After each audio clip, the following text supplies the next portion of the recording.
हम start. Good morning students.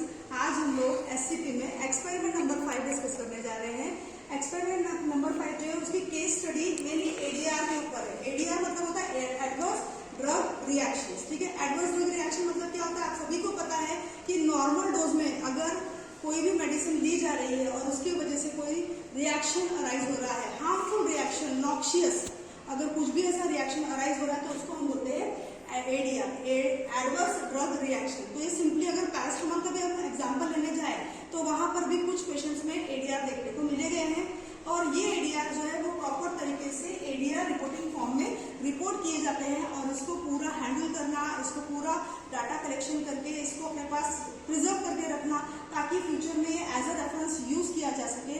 इसके लिए पूरी PTC committee, pharmacy therapeutic committee जो है, इसके लिए पीपल्स को असाइन किया जाता है और वो उसका पूरा जो भी है देखभाल और जो भी पूरा स्टडी करके जो भी प्रिजर्व करके डॉक्यूमेंट अपने पास में रखते हैं। Document is known as ADR reporting form. आप उसको अच्छे से देख सकते हैं, आपके मैनुअल में वो दिया हुआ है।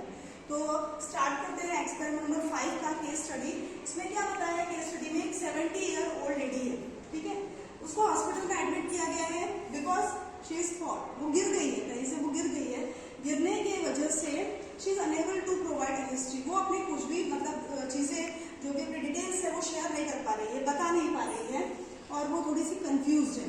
ठीक है, आफ्टर दैट हमने जैसे बोला कि वो डिटेल्स शेयर नहीं कर पा रही है तो अपना नाम नहीं बता पा रही है, उसका क्या एज है, उसका क्या डेट ऑफ बर्थ है, वो कुछ भी बता नहीं पा रही है। मैंने वहां पर आपके लिए शॉर्ट में लिख दिया है और उसके बाद हमने उसकी मेडिकल हिस्ट्री पता करी तो उसको मतलब पास्ट में गैस्ट्रोइसोफेगल रिफ्लक्स डिजीज हुआ है, मतलब सीवियर एसिडिटी जैसा है जिसमें रेगुलरली एसिडिटी की मेडिसिन उसको लेना पड़ता है। इसके साथ ही डिप्रेशन की प्रॉब्लम है उसको। डिप्रेशन मतलब वो हमने वहां पर मेडिकेशन हिस्ट्री में ये भी देखा है कि शी इज अलोन, वो अकेली रहती है तो शायद इस वजह से वो डिप्रेशन का शिकार हो गई है।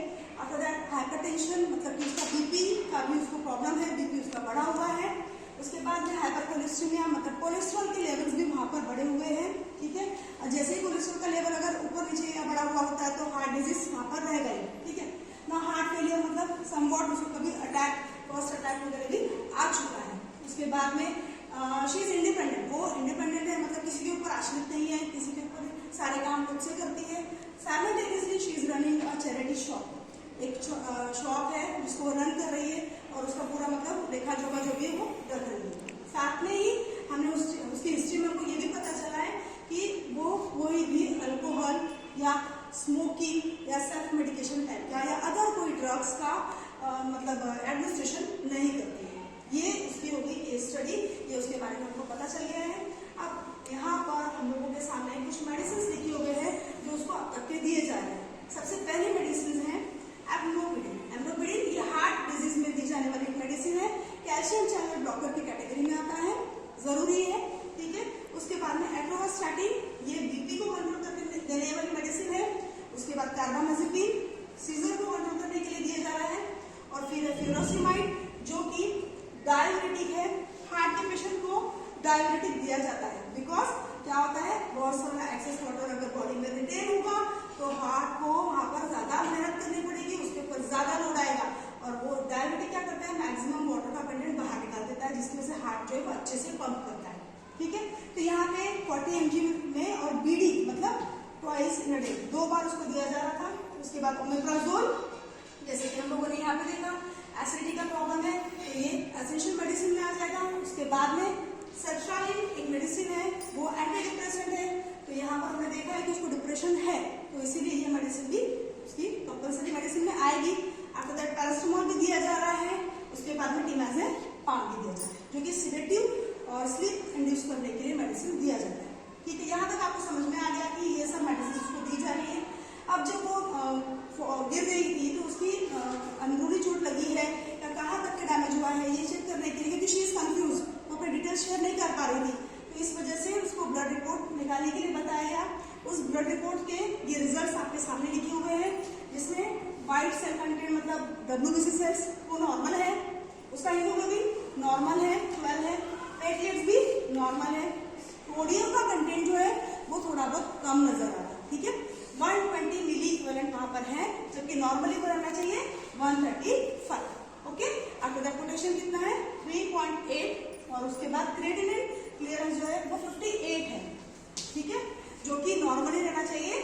90 to 130 ml, और उसके साथ में CRP लेस देन 1 यहाँ पे दिख रहा है 0 to 2.0 लिखा हुआ, तो ये रेंज में है, तो इसको भी हम राइट कर देते हैं। ठीक है, तो ब्लड रिपोर्ट्स को देखते हुए हमने ये देखा कि यहाँ पर दो चीजें हैं, एक तो सोडियम और एक क्रिएटिनिन क्लियरेंस जो है वो एब्नॉर्मल है।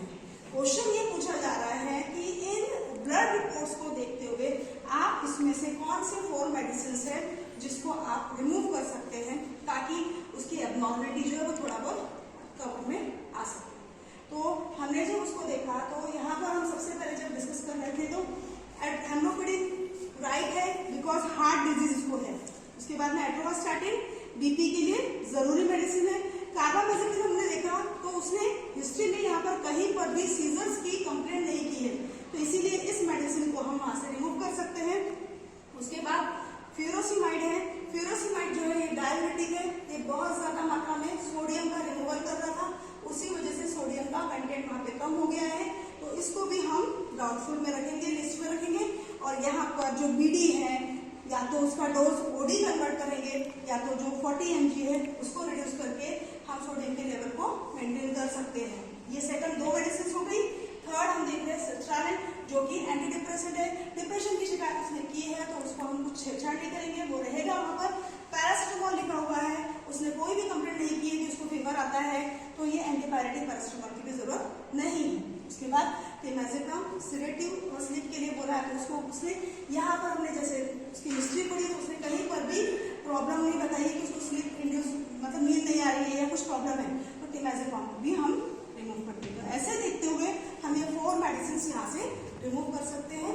जो ब्लड रिपोर्ट में एब्नॉर्मलिटी आई है उसको हम रिमूव कर सकते हैं। तो ये पूरा एक्सपेरिमेंट हो गया एडीआर के ऊपर। और ये जो मेडिसिन थी नॉर्मल डोज में ही थी, देखो फ्यूरोसिमाइड नॉर्मल डोज में ही थी, लेकिन ये प्रॉब्लम क्रिएट करती, इसलिए एडवर्स ड्रग रिएक्शन में हमने इसको पढ़ा और जो 4 मेडिसिन थी जो एब्नॉर्मलिटी क्रिएट कर रही थी उसको हमने वहां से रिमूव किया। Thank you.